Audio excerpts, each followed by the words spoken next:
Labas sa politika, may nag-comment dun sa content ko kay Katie Duterte at CEO ng Hickory. At ang sabi niya dito, hindi magic binebenta namin. Wala pong nagsabi niyan. Kayo ang nagsabi niyan. Walang paninira sa sinasabi ko.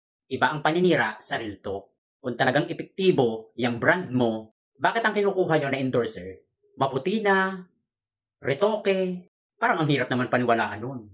Na kaya lang nabibenta ang product nyo kasi gumagamit kayo ng mga sikat, kilala, hindi siya considering na effective. Kasi ang ginamit mo, yung kasikatan nung nag-i-endorso ng product mo.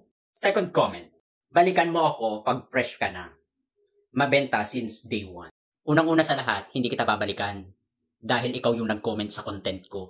Masakit bang ma-real talk? At hindi ko kailangang magpa-fresh. Magpapa-fresh ako dahil sa'yo? Dahil dyan sa comment mo? Nakakatawa ka.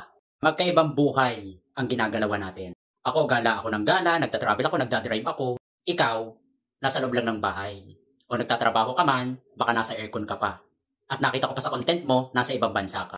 Subukan mong mag-travel, magmotor-motor. Tignan ko kung tatagal yung fresh mo na sinasabi. Huwag ka magagalit, pareho lang tayong hugis bigas. Baka naman yung sinasabi mong fresh na yan ay galing iPhone lang. O sabihin na natin na filter.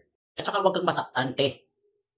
Ang tawag doon real talk, hindi yung paninira. Hindi ko sinisiraan ang brand mo. Wala naman akong sinabi na masama about sa brand mo. Ang punto ko lang, para paniwalaan kayo ng tao, ang kunin yung endorser, yung mga bayawak, ang kutis. Hindi yung mga retokada.